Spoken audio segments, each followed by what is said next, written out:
예수님의 사랑 안에 살자라는 제목으로 오늘 나누겠습니다. 지난 주일까지 오늘 십계명에 관한 설교를 마쳤습니다. 지난주까지 살펴봤던 십계명은 하나님이 주신 율법에 포함되어 있는 내용입니다. 율법이라고 할 때 사실 우리는 이스라엘 사람들이 아니기 때문에, 또 우리는 유대교가 아니기 때문에 율법에 대해서 자세히 알 필요가 없습니다.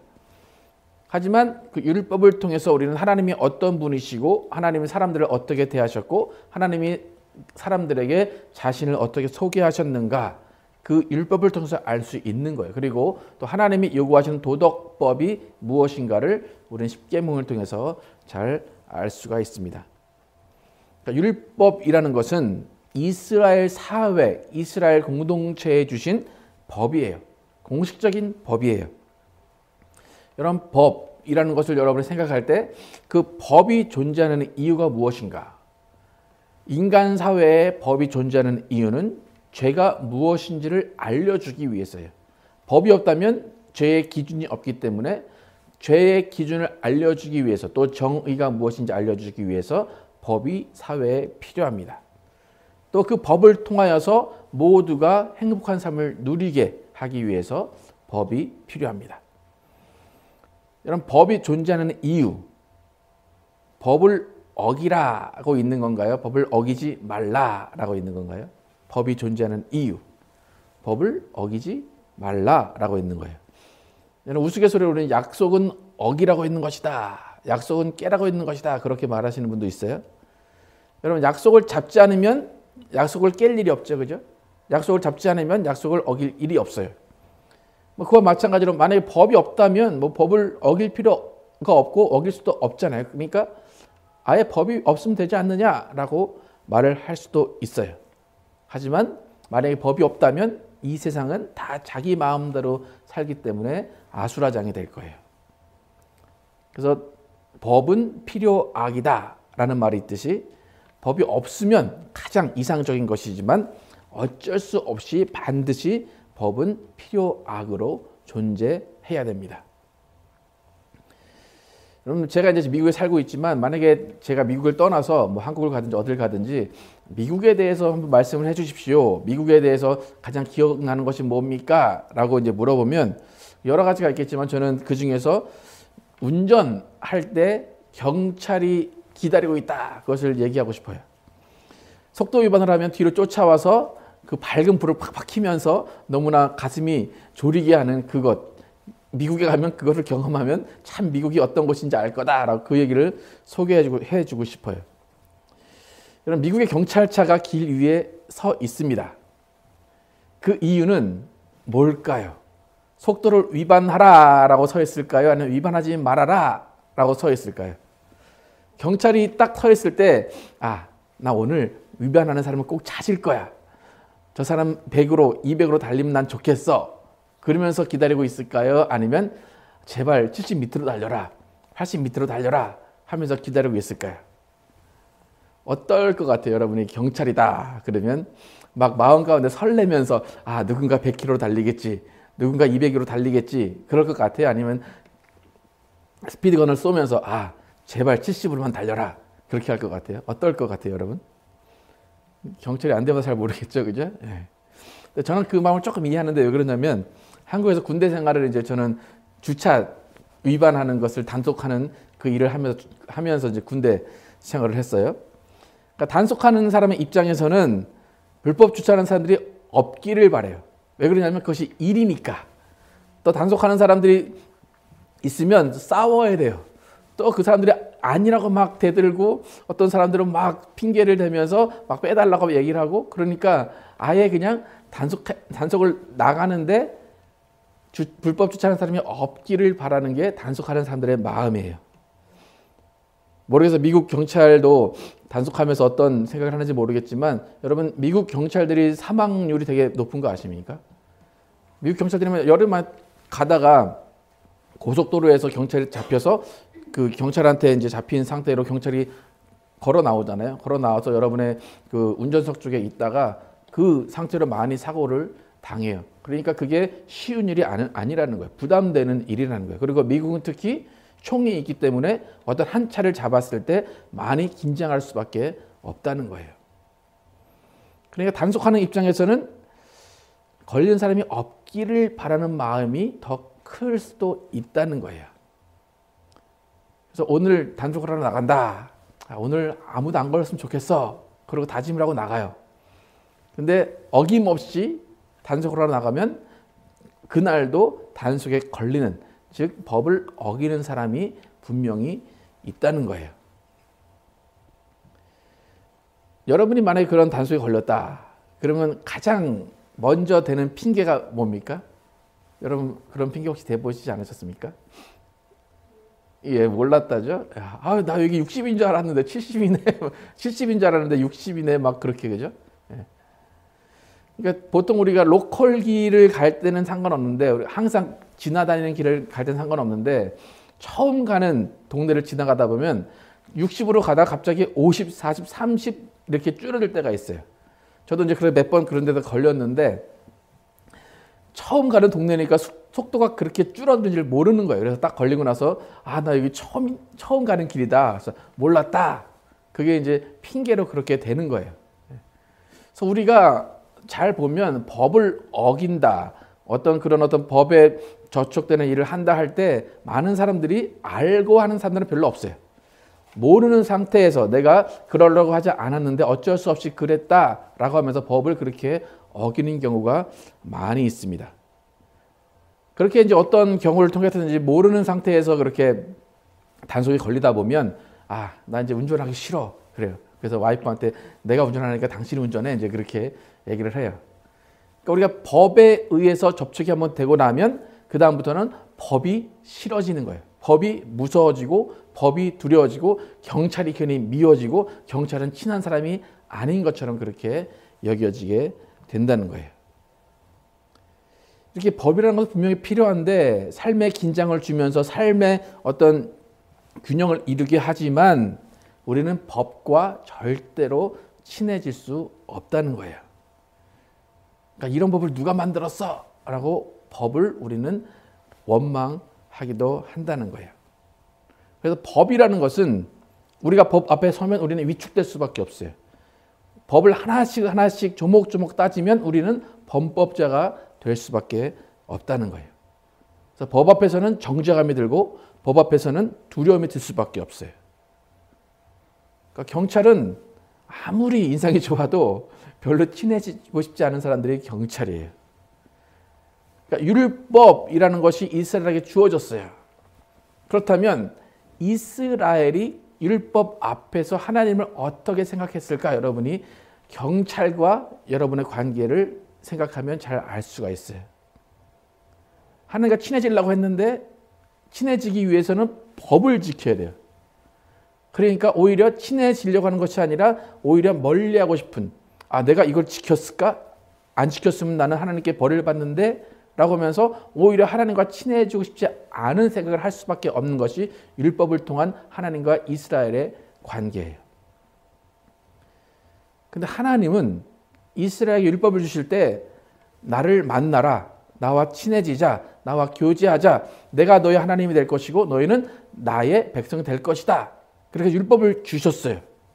그런데 막상 율법이라는 것이 하나님과 이스라엘 사이에 있다 보니까 점점 사이가 멀어지는 거예요. 점점 어색한 사이가 되어가는 거예요. 결국에 이스라엘 역사를 통해서 보면 율법을 통해서 하나님과 이스라엘이 멀어졌어요. 거의 원수처럼 돼버리고 이스라엘은 율법을 안 지키려고 하는, 버리려고 하는 그런 모습을 보게 됩니다. 그래서 하나님과 이스라엘 관계는 구약을 통해서 보면 깨어진 관계예요. 회복이 되지 않았어요. 지금 이스라엘 사람들, 유대인들이 지금 있지만 유대인들이 율법을 지킬 수가 없어요. 왜 그러냐면 성전이 없기 때문에, 예배할 때는 성전이 없기 때문에 율법을 지킬 수가 없는 상황이 되어버렸다는 거예요. 그래서 하나님은 이스라엘과 하나님의 관계의 어떤 그 경험을 통해서 법을 통해서는 인간과 친해질 수 없구나. 인간은 이 법을 지킬 수가 없는 존재구나 라는 것을 하나님께서 깨달으시고 하나님께서 인정하시고 하나님과 교제하는 방법을 바꾸셨어요. 그러다 우리 같으면 율법을 통해서 이스라엘과 친해질 수 없다. 인간과 친해질 수 없다. 그러니까 율법을 폐하자, 율법을 없애자라고 할 수 있을 것 같은데 하나님은 율법을 폐하거나 없애신 것이 아니라 어떻게 했냐면 율법을 완성하시면서 인간과의 관계를 다시 한번 회복하기를 원하셨어요. 마태복음 5장 17절 함께 읽어보겠습니다. 시작.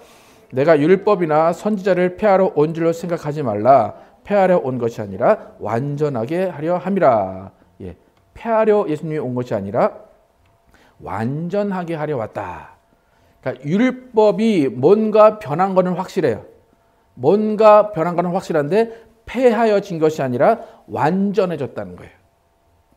그런데 율법을 완전하게 한다라고 예수님 말씀하셨는데 어떻게 어떠한 방법을 통해서 율법을 완전하게 하셨는지 로마서 5장 8절 또 로마서 13장 8절 함께 한번 읽어보겠습니다. 시작. 우리가 아직 죄인 되었을 때에 그리스도께서 우리를 위하여 죽으심으로 하나님께서 우리에 대한 자기의 사랑을 확증하셨느니라. 로마서 13장 시작. 피차 사랑의 빛 외에는 아무에게든지 아무 빛도 지지 말라. 남을 사랑하는 자는 율법을 다 이루었느니라. 예. 우리가 아직 죄인 되었을 때, 이스라엘과 우리 모두가 죄인 되었을 때에 우리를 위해 죽으시는 그 방법을 통해서 사랑을 확증하셨대요. 그러니까 우리의 사랑을 보여주셨대요. 하나님의 사랑, 우리를 향한 하나님의 사랑을 예수님이 보여주셨대요. 그런데 로마서 13장에 뭐라고 말해요? 남을 사랑하는 자는 율법을 다 이루었느니라. 율법을 완성했다라는 것은 어떠한 방법을 통해서 예수님이 우리를 위해 죽으시는 사랑을 통해서 율법을 완성하셨다는 거예요. 예수님이 인간을 사랑하는 그 사랑, 그의 목숨을 내어주기까지 하는 그 사랑을 통해서 자신의 사랑을 확증하고 그 사랑의 완성, 율법의 완성이 사랑이라는 것을 알려주셨다는 거예요. 예수님이 이렇게 사랑의 방법을 통해서 율법을 완성하셨기 때문에 이제 율법을 통해서 하나님을 만나는 것이 아니라 은혜와 사랑을 통해서 하나님을 알게 된다는 거예요. 율법을 완성했다. 사랑으로 율법을 완성했다. 그것이 바로 우리가 받은 은혜예요. 그래서 우리는 은혜를 통해서 하나님 아버지를 알게 되고 만날 수 있어요. 그러니까 여러분 가운데는 율법을 지켜야 된다라는 부담감을 가질 필요가 없는 거예요. 아, 이것을 지키고 이것을 지켜야 하나님 나를 사랑하실 거야. 이것을 지켜야 돼. 라는 그런 의무감이나 정죄감이 있을 필요가 없다는 거예요. 내가 율법을 지켜야 하나님과의 관계가 온전해진다라는 것은 이스라엘과 하나님과의 관계였지 우리는 그렇지 않다는 거예요. 우리는 은혜를 통해서 예수 그리스도가 주신 사랑을 받은 그 은혜를 통해서 하나님 아버지를 만날 수 있다는 거예요. 결국 예수님이 우리를 사랑하시는 그 사랑, 그 은혜를 통해서 율법이 완성이 되었어요. 그래서 우리는 그 은혜를 통해서 하나님을 만나게 된다는 거예요. 여러분 하나님을 믿는다 얘기해요. 그렇죠? 하나님을 믿는 그 믿음은 은혜를 통해서 믿게 된 거예요. 하나님의 은혜, 예수 그리스도가 죽으시는 사랑이 없었다면 우리는 하나님을 믿을 수 없다는 거예요. 하지만 예수 그리스도가 죽으시는 그 사랑을 통해서 우리가 은혜 받고 그 은혜로 우리는 믿음을 갖게 된다는 거예요. 그래서 이제부터 우리는 율법을 철저히 지키는 사람들이 아니에요. 하나님의 뜻은 더 이상 그것이 아니에요. 그럼 하나님의 뜻은 이스라엘이 율법을 지키는 것이 뜻이었다면 우리에게는 하나님의 뜻이 뭘까요? 넌 율법을 잘 지켜라. 근데 그것을 예수님이 사랑으로 완성하셨어요. 그렇다면 이제 우리가 하나님 앞에서 보여드려야 되는 하나님의 뜻을 따라가는 행동, 뜻을 따라가는 삶은 어떤 삶일까? 여러분 율법과 반대되는 개념을 여러분 뭐라고 많이 배우셨습니까? 율법의 반대는 복음이라고 들었어요. 그렇죠? 기쁜 소식이에요. 율법을 지켜야 된다.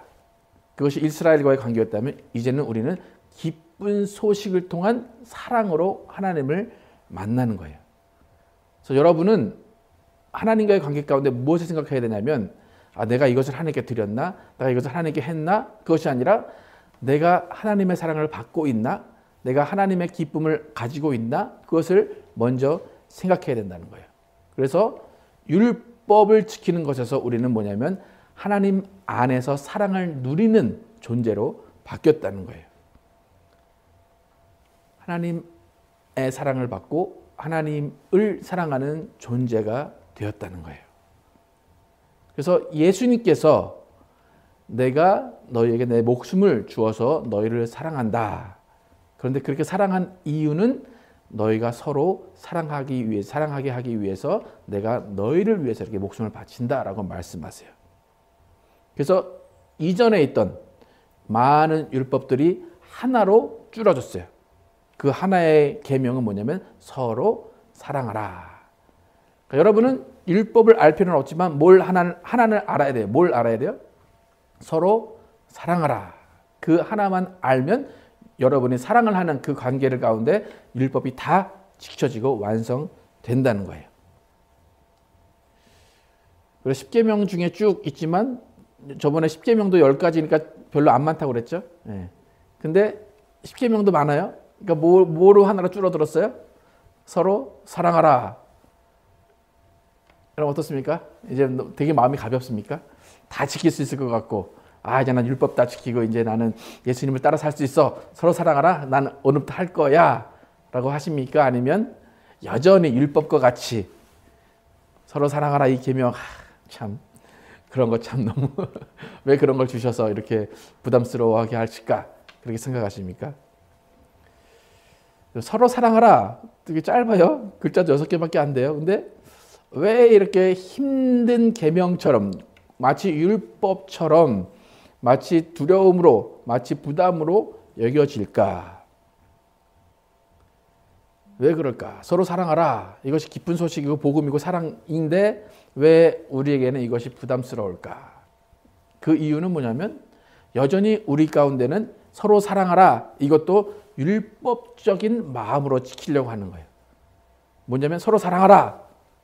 제가 여러분들이 서로 사랑하십시오 얘기했어요. 그럼 여러분의 머리 가운데는 어떤 생각이 납니까? 이건 이렇게 해야 되고 이건 이렇게 해야 되고 이건 또 이렇게 해야 되고 이거 이렇게 되면 부담인데 이렇게 되면 싫은데 내가 저 사람한테 이렇게 해야 되나? 내가 이런 말까지 해야 되나? 뭔가 머릿속에 내가 뭘 해야 된다는 것이 쭉쭉쭉 나열이 될 거예요. 그게 바로 서로 사랑하라 이 계명을 율법적으로 여러분이 받아들이고 있다는 거예요. 특히 서로 사랑하라 계명을 우리가 지킨다 아니면 그것을 따라 산다라고 할 때 우리 가운데 서로 사랑의 개념이 잘 잡히지 않아서 그래요. 뭐냐면 서로 사랑하라 라고 할 때는 서로 사랑하라고 했으니까 내가 이 사람한테 뭘 줘야 되는구나. 그리고 저 사람은 나한테 뭘 줘야지 내가 사랑을 느낄 거야. 그래서 주고받는 어떤 그런 관계, 어떤 트레이드하는 어떤 거래를 하는 그런 관계로 사랑을 생각하기 때문이에요. 또 더 큰 문제는 뭐냐면 사랑이라는 것을 확인하려고 할 때 내가 받은 것이 있을 때 이것이 사랑이구나 라고 우리는 느끼기 때문이에요. 여러분 예수님이 내가 너희를 사랑한다 라고 하고 서로 사랑하라 했을 때 예수님의 사랑은 주고받는 사랑이 아니었어요. 예수님의 사랑은 거래하는 사랑이 아니었어요. 예수님의 사랑은 뭐냐면 그 사랑 안에 거하는 거예요.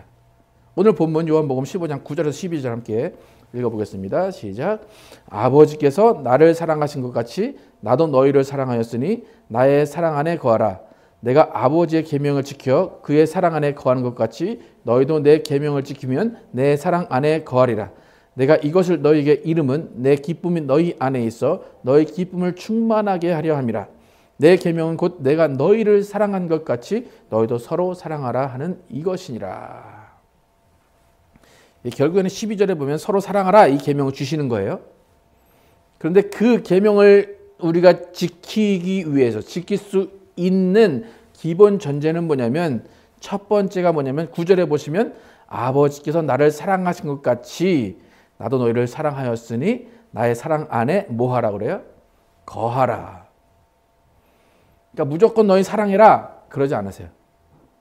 나의 사랑 안에 거하라 그러세요. 거하라 이것은 영어로 live예요. live in love예요. 그러니까 사랑 안에 살아라 그래요.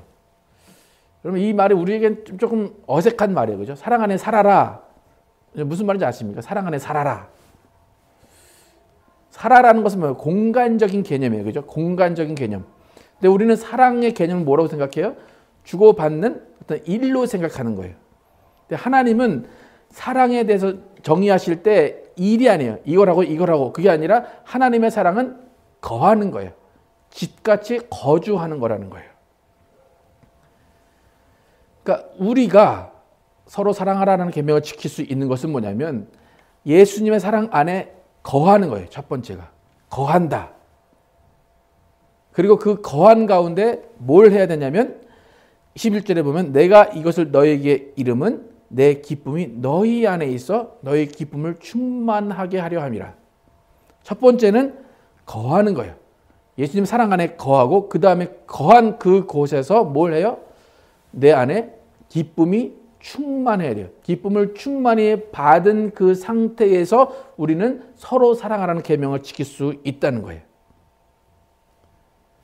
그러니까 우리가 서로 사랑하는 계명을 어떤 율법적인 것으로 주고받는 것으로 생각하는 이유는 뭐냐면 내가 무엇을 받아야지만 이게 사랑이다라고 생각하기 때문에 확인하고 싶어지는 거예요. 여러분 그렇죠? 여자분들도 그렇고 남자분들도 그렇고 다 확인하고 싶어요. 그죠? 남편이 나랑 옆에 있고 가족이 나랑 옆에 있으면 옆에 있는 것만으로 사랑을 느낄 수 있어야 되는데 그것이 아니라 나한테 뭘 줘야 되고 나한테 뭘 잘해줘야 되고 그런 것으로 사랑을 확인하고 싶어진다는 거예요. 그러니까 그것이 서로에게 부담이 될 때가 있다는 거예요. 우리에게 가장 서로 사랑하라는 계명을 지키기 위해서 가장 필요한 것은 첫 번째가 뭐냐면 예수님의 사랑 안에 거하는 거예요. 그것을 깨달아야 돼요. 그것을 알아야 돼요. 아, 내가 예수님의 사랑 안에 거하고 있구나. 하나님이 내 안에 거하시고 계시구나. 내가 그 안에서 기쁨을 얻고 있구나. 그래서 그 기쁨이 없으면 서로 사랑하라는 계명은 도저히 지켜질 수가 없다는 거예요. 그러니까 여러분 안에 예수님의 사랑 안에 거한다. 또 예수님의 기쁨이 충만하다라는 것이 기억되지 않고 느껴지지 않으면 어떤 말을 들어도 어떠한 환경이 있어도 사랑하라는 그 계명을 서로 사랑하는 계명을 지킬 수가 없게 된다는 거예요. 그러면 어떤 설교를 들어도 여러분이 예수님의 사랑 안에 먼저 거하지 않고 예수님의 사랑 안에서 충만한 기쁨을 누리지 못하고 있다면 어떤 설교를 들어도 그 안에서 사랑을 느끼지 못한다는 거예요. 우리 안에 예수님의 사랑이 없고 우리가 예수님의 사랑 안에 거하지 못하고 예수님의 기쁨이 없기 때문에 서로 사랑하라는 계명이 율법처럼 여겨진다는 거예요. 우리에게 가장 필요한 것은 뭡니까? 예수님 사랑 안에 거하는 거예요. 사는 거예요. 여러분 어떻습니까? 여러분의 가정에 딱 들어가면 아, 참 행복한 가정이구나. 사랑이 넘치는 가정이구나. 느껴지십니까? 여러분 뭐라 그러죠? 그 분위기 아니면은 어떤 뭐라 그러죠? 느낌. 우리 요즘 말로 많이 하는 느낌적인 느낌 그런 것들이 있습니까? 아니면 꼭 가서 물어보고 확인하고 그래야 됩니까? 예수님의 사랑은 거한다. 그것을 여러분이 좀 깨달아 아셨으면 좋겠어요. 그 안에 거하면 기뻐지는 거예요. 그래서 그 안에 거해서 우리가 기뻐지면 그 기쁨으로 사랑할 수 있다는 거예요. 근데 그 사랑할 수 있는 그것도 뭐냐면 우리가 무엇을 한다 그것이 아니라 그냥 있으면 좋은 거예요. 그게 서로 사랑하라는 계명을 따라 산다는 거예요. 만약에 내 안에 예수님의 기쁨이 충만하지 않으면 예수님 안에 거하고 있지 않으면 내게 나타나는 것은 뭐냐면 다른 사람으로부터 사랑을 빼앗아 오려고 그래요. 내 안에 뭔가 채우려고 하기 때문에 다른 것에서 뭐를 뺏어 와서 채우려고 한다는 거예요. 근데 내 안에 저 사람의 사랑을 채워주지 못하기 때문에 자꾸 미워지고 원망스러워진다는 거예요.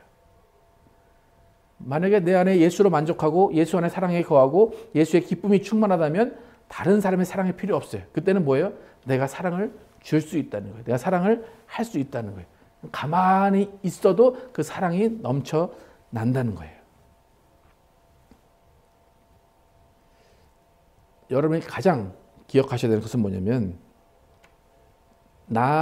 내 안에 사랑이 느껴진다. 그것을 내가 사랑을 받았다. 아니면 저 사람이 나를 사랑한다. 그것으로 느끼는 것이 아니라 그냥 예수님의 사랑 안에 거한다라는 것으로 느껴야 된다는 거예요. 여러분 만약에 어떤 분이 여러분에게 선물을 줬습니다. 되게 감사한 마음과 사랑하는 마음으로 선물을 줬어요. 딱 열어봤어요. 근데 나한테 전혀 쓸모가 없는 거예요. 그러면 거기서 사랑을 느낄 수 있습니까? 없습니까? 이 사람이 생각이 있는 사람이야, 없는 사람이야. 나를 도저히 모르는 사람이네. 그죠? 근데 그 사람은 정말 마음을 다해 선물을 했어요. 여러분은 아이들한테 선물을 받아보셨는지 모르겠지만 아이들의 선물은 뭡니까? 아이들이 선물하는 것은 가장 자신이 가지고 있는 것 중에 귀한 걸 줘요. 근데 그 귀한 게 뭐예요? 스티커, 뭐 인형 중에 조그만 이런 거, 연필. 예. 아이들은 그것을 사랑이라고 해요. 난 이거 정말 다른 애한테는 안 줘. 근데 너한테는 줄게. 근데 준 게 스티커예요. 그게 사랑이라는 거예요. 내 가장 귀한 것을 준 것이 사랑이라는 거예요. 하나님은 그런 사랑을 우리에게 보여주셨다는 거예요. 아까 로마서 5장 8절 읽었지만 우리가 아직 죄인 되었을 때 그리스도께서 우리를 위해 죽으심으로 하나님께서 우리에 대한 자기의 사랑을 확증하셨느니라. 하나님은 가장 귀한 것을 우리에게 줬어요. 뭘 줬어요? 예수 그리스도를 주시고 성령을 주셨어요. 여러분이 그걸 받았어요. 열어봤어요. 여러분 그 안에서 하나님의 사랑이 느껴집니까? 정말 하나님 나를 이렇게 사랑하시는구나. 가장 귀한 걸 주셨구나. 그렇게 생각하십니까? 아니면 딱 열어봤는데 돈이 아니네? 나 쓸모없는 거네 이거? 어디 바꾸지도 못하네? 혹시 그렇게 하십니까 여러분? 하나님의 사랑은 주고받는 게 아니라 함께 거하는 거예요. 그 안에 거하고 정말 내 자신의 모든 것을 주었다는 그 사실을 그 안에서 서로가 공감한다는 거예요. 요한일서 4장 16절에 보면 하나님이 우리를 사랑하시는 사랑을 우리가 알고 믿었노니 하나님은 사랑이시라. 사랑 안에 거하는 자는 하나님 안에 거하고 하나님도 그의 안에 거하시느니라. 하나님은 사랑이신데 사랑 안에 거하는 자가 하나님 안에 거하고 하나님도 그의 안에 거한다는 거예요. 그러니까 이것을 만약 우리의 언어로 바꾸면 하나님이 날 뭘 주셔서 나는 하나님을 사랑하고 내가 또 하나님께 뭘 드려야 하나님은 나를 사랑하실 것이고 내가 이것을 해야 하나님은 나를 사랑하실 것이야. 이것이 율법적인 마인드라는 거예요. 은혜 가운데 복음 가운데는 그것이 아니에요. 그냥 거하는 거예요. 내가 하나님 안에 거하고 내가 사랑 안에 거하고 그러면서 하나님이 내 안에 거하셔. 그것으로 만족하고 충만한 거예요. 그러면 기쁨이 넘쳐난다는 거예요. Live in love, live in God. 하나님 안에 살고 사랑 안에 산다. 여러분 이것이 좀 깨달아지기를 원합니다. 하나님 안에 산다. 사랑 안에 산다. 여러분 그냥 상상해보세요. 내가 사랑 안에 산다. 그러면 미소가 지어지지 않을까요? 기뻐지지 않을까요? 사랑 안에 산다. 이놈의 집구석은 왜 이렇게 메말라 있어? 그러면 정말 기분이 나쁠 거예요. 내가 기뻐지려면 사랑 안에 산다라는 것을 느껴야 된다는 거예요. 서로 사랑하라. 이것은 율법을 완성하는 거예요. 그 완성은 은혜 가운데 그 사랑 가운데 거한다는 거예요.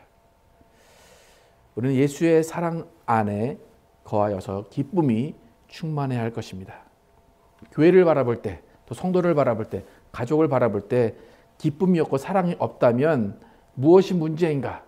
저 사람이 문제이고 교회가 문제이고 성도가 문제다라고 하는 것이 아니라 내가 예수의 사랑 안에 거하고 있는가? 그 사랑 안에서 기쁨을 충만히 얻고 있는가를 먼저 생각해 보시길 원합니다. 아까도 말씀드렸지만 예수님의 사랑 안에서 기쁨을 충만히 받지 못하면 그 기쁨을 어디엔가 가서 얻으려고 하기 때문에 하나님을 등지고 다른 것을 찾게 되고 또 다른 것에도 만족을 얻지 못하면 그 가운데 관계가 깨어진다는 거예요. 우리 모두는 율법의 완성, 그것은 서로 사랑하라는 것을 여러분 기억하시고 서로 사랑하기 위해서 그 율법을 그 계명을 지키기 위해서 예수님의 사랑 안에 거하고 그 예수님의 사랑 안에서 기쁨이 충만히 여러분 가운데 임하시기를 예수 이름으로 축원합니다.